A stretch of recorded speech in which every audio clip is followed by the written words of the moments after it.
আসসালামু আলাইকুম। আজ আমি আপনাদের সাথে শেয়ার করব কিভাবে আপনারা টাই ফুল তৈরি করবেন খুবই সহজ পদ্ধতিতে। আশা করছি ইনশাআল্লাহ আজকের ভিডিওটি আপনাদের জন্য হেল্পফুল হবে। তো টাই ফুল সাধারণত বেবি ফ্রক, বেবি স্কার্ট এগুলাতে ব্যবহৃত হয়ে থাকে অথবা হেয়ার ব্যান্ড হিসেবেও ব্যবহার করা হয় বাচ্চাদের। তো এখানে আমি কাপড় নিয়ে নিয়েছি, দেখতে পাচ্ছেন। এখানে হচ্ছে আমি কাপড়ের মাপটা দেখিয়ে দিচ্ছি। তো কাপড়টা এখানে হচ্ছে লম্বা 8 ইঞ্চি আর এর চওড়াটা হচ্ছে 5 ইঞ্চি পরিমাণ নিয়ে নিয়েছি। তো এটা ছোট আকৃতির হবে, আপনারা যদি বড় চান সেক্ষেত্রে লম্বাটা আর একটু বাড়িয়ে নেবেন, মানে লম্বা এবং চওড়াটা একটু বাড়িয়ে নেবেন। তো এখানে আমি কাপড়টাকে দুই ভাঁজে ভাঁজ করে নিয়েছি। এখন আমি এই যে এইখান থেকে হচ্ছে যেখানে খোলা অংশ সেই অংশটা বরাবর হচ্ছে সেলাই করে নিতে হবে। তো আমি এটুকু সেলাই করে নিচ্ছি।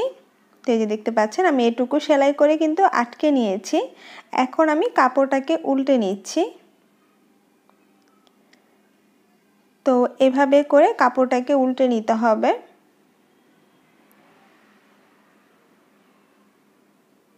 কাপড়টাকে ভালোভাবে উল্টে নেওয়ার পর এরপর আমি এই কাপড়টাকে আয়রন করে নিব। আয়রন করলে এর ফিনিশিংটা সুন্দর আসবে। তো এখন আমি আয়রন করে নিচ্ছি। দুই পিঠ আমি ভালোভাবে আয়রন করে নিয়েছি। নেওয়ার পর এরপর কাপড়টাকে ঠিক এইভাবে ভাঁজ করে নিতে হবে। আর এই ভাঁজ করা জায়গাটাই হচ্ছে আমি সেলাই করে নিব। এই যে দেখতে পাচ্ছেন। তো আমি এখানে হাতে সেলাই করে দেখাচ্ছি, আপনারা কিন্তু চাইলে এই অংশটা মেশিনে সেলাই করে নিতে পারেন।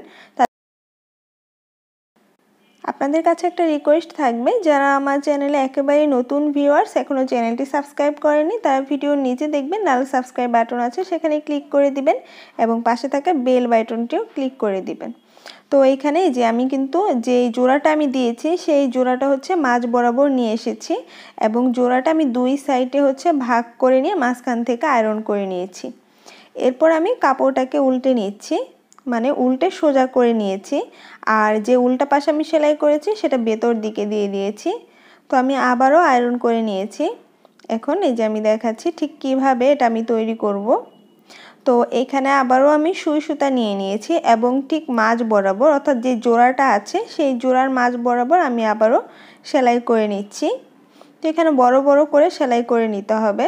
এরপর এভাবে করে সুতাটাকে একটু টেনে কুচির মতো করে এরপর এভাবে সুতাটা পেঁচিয়ে নিতে হবে ভালোভাবে।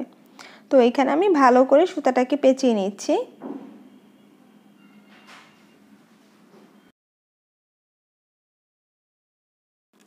এরপর আমি এখানে আরেকটা ছোট টুকরো কাপড় নিয়েছি, এটা হচ্ছে লম্বা 3 ইঞ্চি এবং এর চওড়াটা হচ্ছে 1.5 ইঞ্চি পরিমাণ নিয়ে নিয়েছি।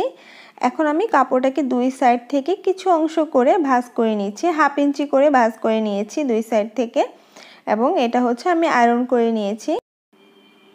এরপর এখানে যে আমি সুতাটা পেঁচিয়েছিলাম মাঝ বরাবর সেটার উপরে হচ্ছে বরাবর করে রেখে এটাকে ঘুরিয়ে এখানে পেঁচিয়ে নিতে হবে এবং পেছনের অংশটা হচ্ছে এভাবে ভাঁজ করে দিয়ে এখানে সেলাই করে নিতে হবে।